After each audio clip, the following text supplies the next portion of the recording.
Assalamualaikum warahmatullahi wabarakatuh. Bismillahirrahmanirrahim. Alhamdulillahirabbil alamin. Wassalatu wassalamu ala asrofil anbiya'i wal mursalin. Sayyidina wa habibina wa syafi'ina wa maulana Muhammadin wa alihi wa sahbihi ajma'in amma ba'du.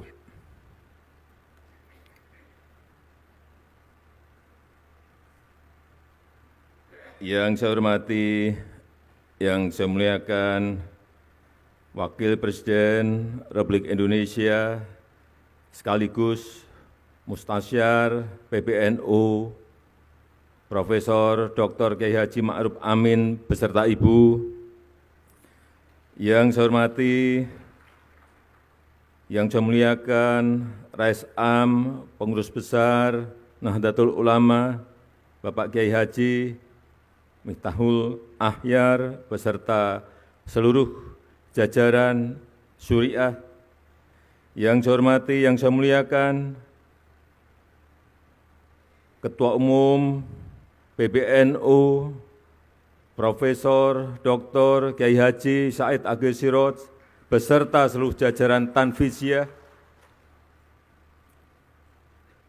Yang saya hormati Ketua dan Pimpinan Lembaga-Lembaga Negara, yang saya hormati Wakil Presiden Republik Indonesia ke-10 dan ke-12, Bapak Dr. Andes Yusuf Kalla,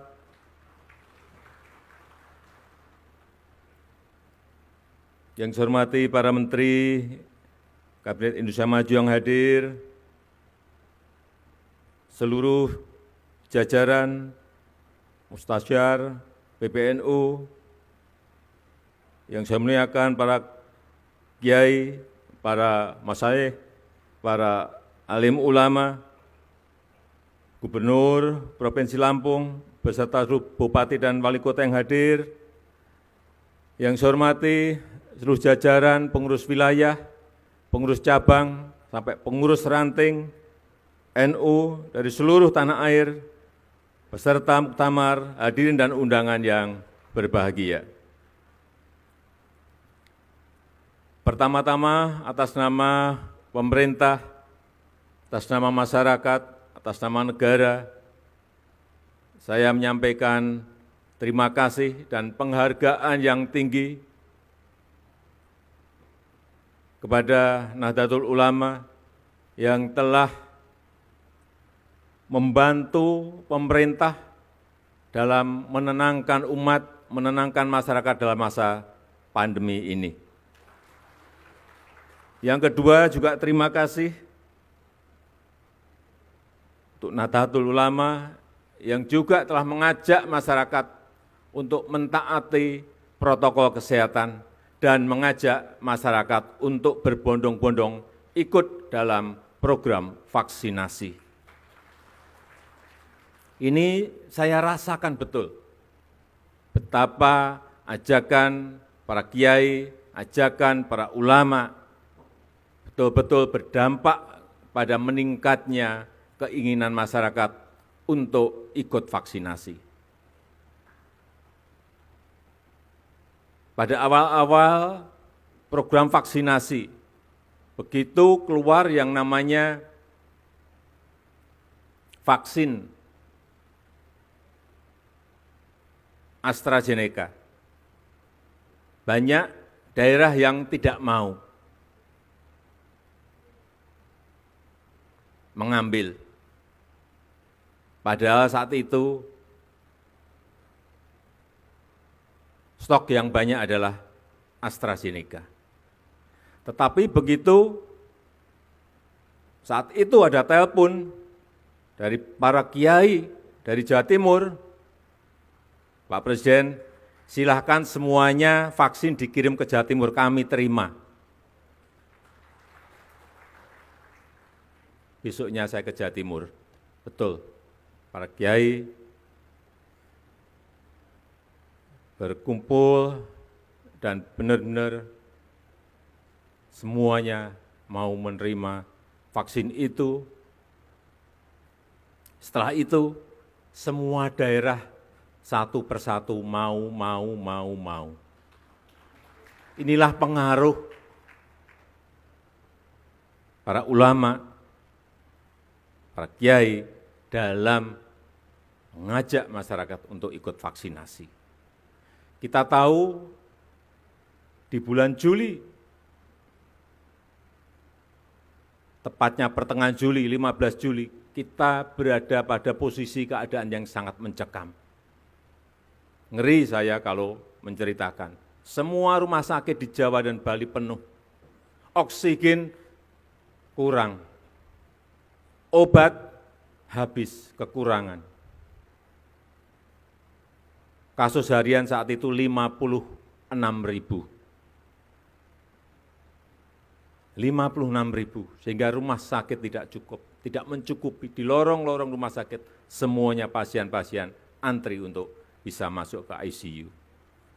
Alhamdulillah, berkat dukungan dari NU, kemarin kasusnya alhamdulillah hanya 216 kasus per hari di seluruh tanah air. Kalau kita memiliki 514 kabupaten kota, kasusnya hanya 216, artinya di setiap kota dan kabupaten itu hanya ada setengah kasus. Kemudian vaksinasi, sampai hari ini kita telah menyuntikkan 263 juta vaksin kepada masyarakat.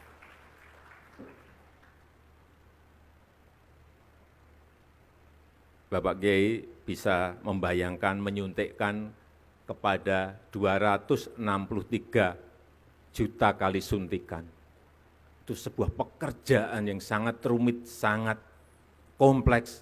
Belum membawa vaksinnya ke tempat-tempat yang sangat sulit di atas gunung, ke pulau-pulau kecil, dengan membawa perahu, dengan naik sepeda motor, membawa box untuk pendingin vaksin. Sekali lagi alhamdulillah kita sudah mencapai 263 juta, dosis pertama 73,9%, dosis kedua 51,8%. Kita harapkan segera bisa mencapai 70% untuk mengejar agar COVID ini tidak menyebar kemana-mana lagi. Dan juga hari ini telah disuntikkan kepada anak-anak 6-11 tahun sudah 1 juta. Ini juga kecepatannya sangat bagus sekali, alhamdulillah. Tapi kita tetap harus masih hati-hati, masih harus waspada, karena sekarang muncul varian baru yang namanya Omikron. Telah ada 83.000 kasus di dunia, dan ke negara kita Indonesia juga telah masuk. Sehingga sekali lagi saya sangat mengapresiasi protokol kesehatan didampingi Satgas dalam muktamar ini, dan insya Allah kita semuanya kembali ke daerah masing-masing dalam keadaan sehat. Yang kedua, yang berkaitan dengan ekonomi umat.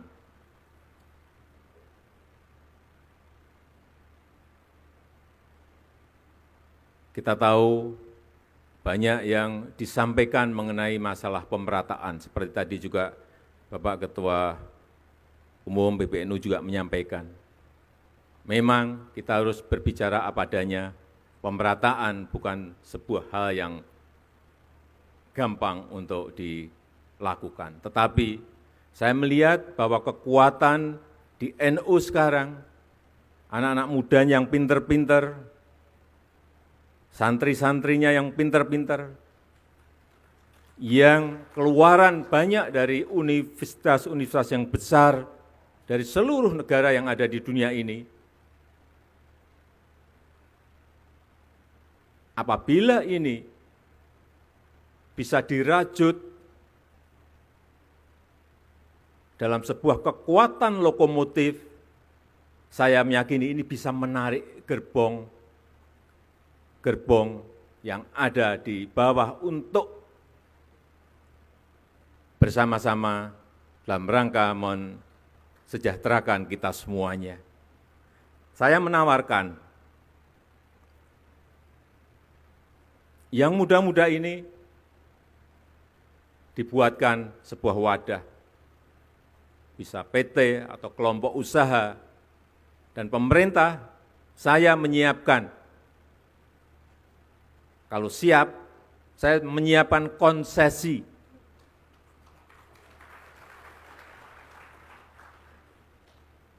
Baik itu yang namanya konsesi, terserah mau dipakai untuk lahan pertanian, silahkan.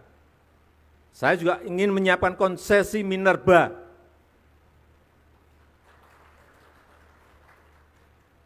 Yang pengen bergerak di usaha-usaha nikel misalnya, usaha-usaha batu bara, usaha-usaha boksit, usaha-usaha koper, tembaga, silahkan. Tetapi sekali lagi, ini dalam sebuah kelompok usaha besar, sehingga nanti bisa menggeret, mengajak gerbong-gerbong yang lain untuk ikut menikmati. Ini memerlukan sebuah kerja besar, tetapi saya melihat potensi di Nahdlatul Ulama itu ada, tinggal merajutnya. Yang berkaitan dengan teknologi, saya melihat juga yang pinter-pinter urusan teknologi ini sangat banyak sekali di NU. Doktor-doktornya banyak sekali yang muda-muda, santri-santri yang dokter banyak sekali. Karena apapun ke depan yang namanya teknologi, ini harus, mau tidak mau, kita harus masuk ke sana. Karena kita ingin teknologi ini maslahat bagi umat, maslahat bagi masyarakat, maslahat bagi rakyat. Jangan sampai ini malah merusak, membuat hal-hal yang negatif bagi rakyat kita. 5 tahun yang lalu, saya ingat betul, saya ketemu dengan pemiliknya Facebook, yang namanya Mark Zuckerberg.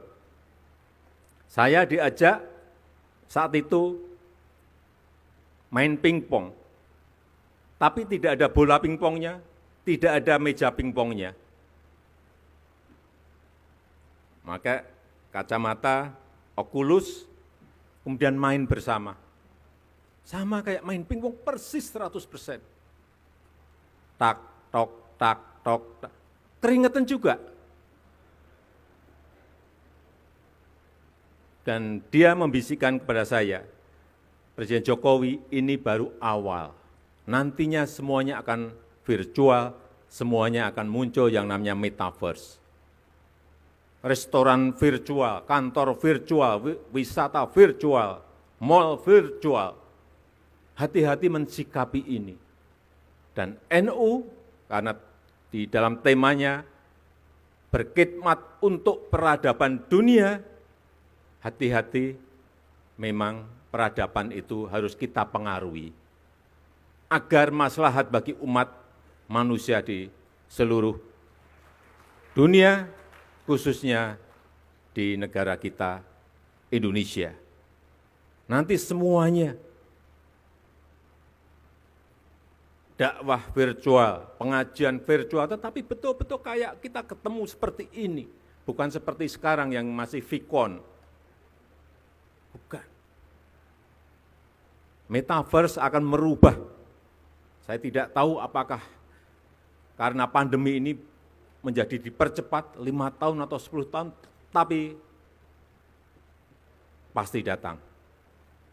Oleh sebab itu kita semuanya harus siap dan kita bersama-sama NU untuk peradaban dunia dan Indonesia sekarang juga memimpin G20, menjadi keketuaan G20, juga ingin mempengaruhi kebijakan-kebijakan dunia yang berpihak pada negara-negara miskin, kepada negara-negara berkembang, kepada negara-negara kecil, kepada negara-negara kepulauan dalam segala hal, utamanya dalam hal digitalisasi, perubahan iklim, dan ekonomi hijau. Terakhir, sekali lagi saya ingin menyampaikan terima kasih yang sebesar-besarnya kepada NU yang terus mengawal kebangsaan, mengawal toleransi, mengawal kemajemukan, mengawal Pancasila, mengawal Undang-Undang Dasar 1945, mengawal kebinekaan kita, mengawal NKRI, dan kita harapkan dengan itu kita terus bisa menjaga dan merawat bangsa dan negara kita yang kita cintai. Saya rasa itu yang bisa saya sampaikan pada kesempatan yang berbahagia ini. Dan dengan mengucap Bismillahirrahmanirrahim, pada pagi hari ini saya secara resmi membuka Muktamar ke-34 Nahdlatul Ulama NU. Terima kasih. Wassalamualaikum warahmatullahi wabarakatuh. Dimohon